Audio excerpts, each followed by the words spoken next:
slip. As Christopher Lobo asks, how can you prove that 9/11 was an inside job?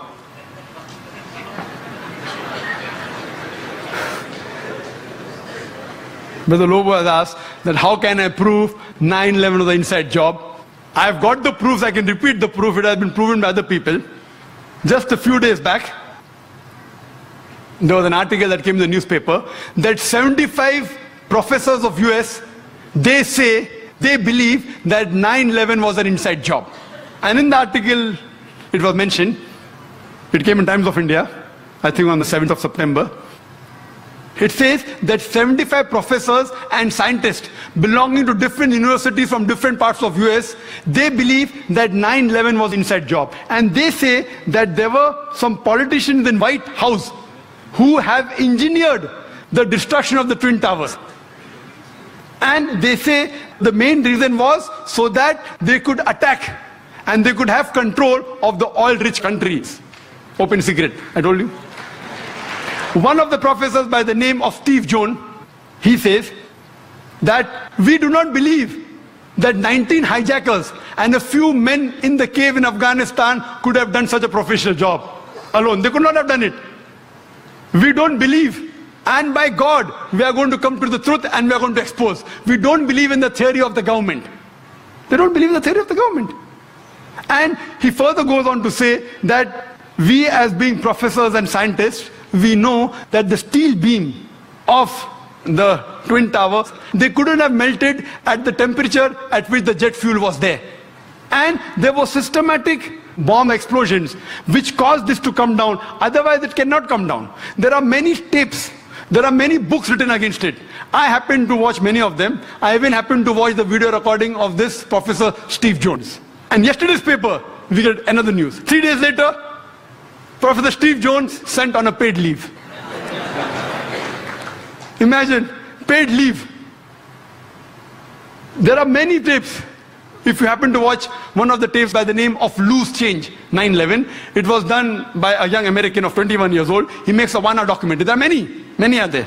This 9/11 documentary, it has collected clips from the various of CNN, of Fox Channel, all the news clipping, he took interviews, etc., and made a 1-hour documentary. And then he says that people who saw the airplane, they said it cannot be a passenger carrier. It looked like a military plane. It didn't have any windows.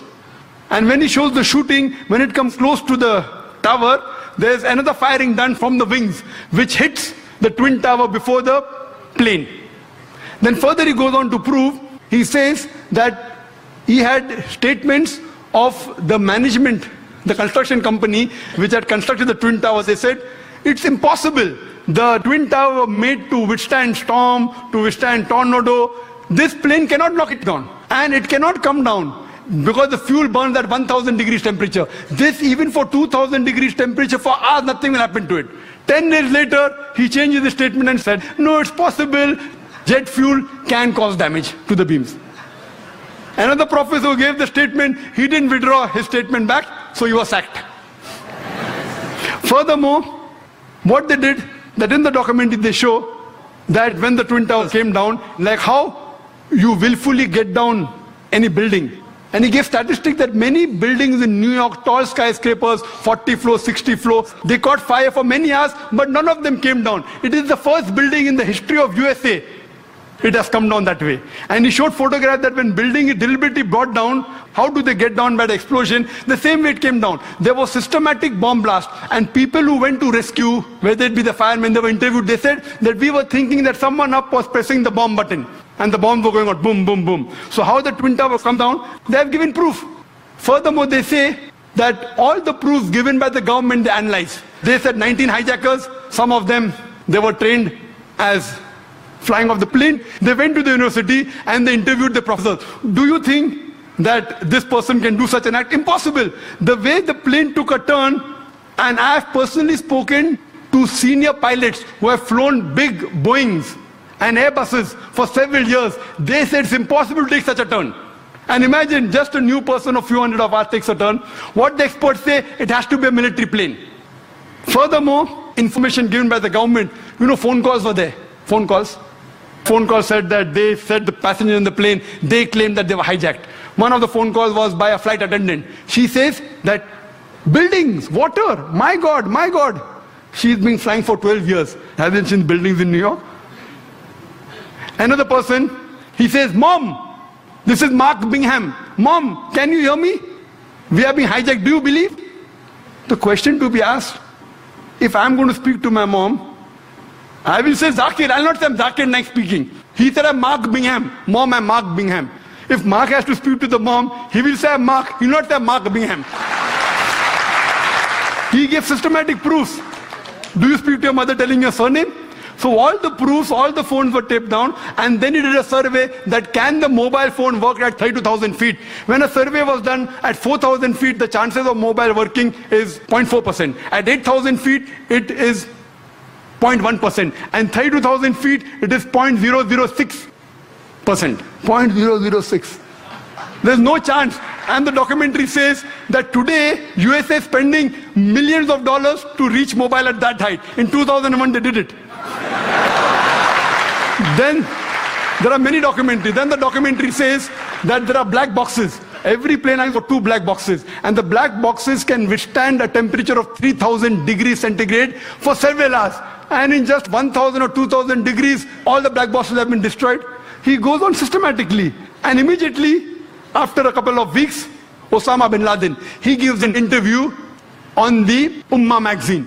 And he says that I am a Muslim, I will not lie. According to me, killing innocent women is prohibited, it is wrong. Killing innocent children is wrong. Killing any innocent human being is wrong, and Islam condemns it.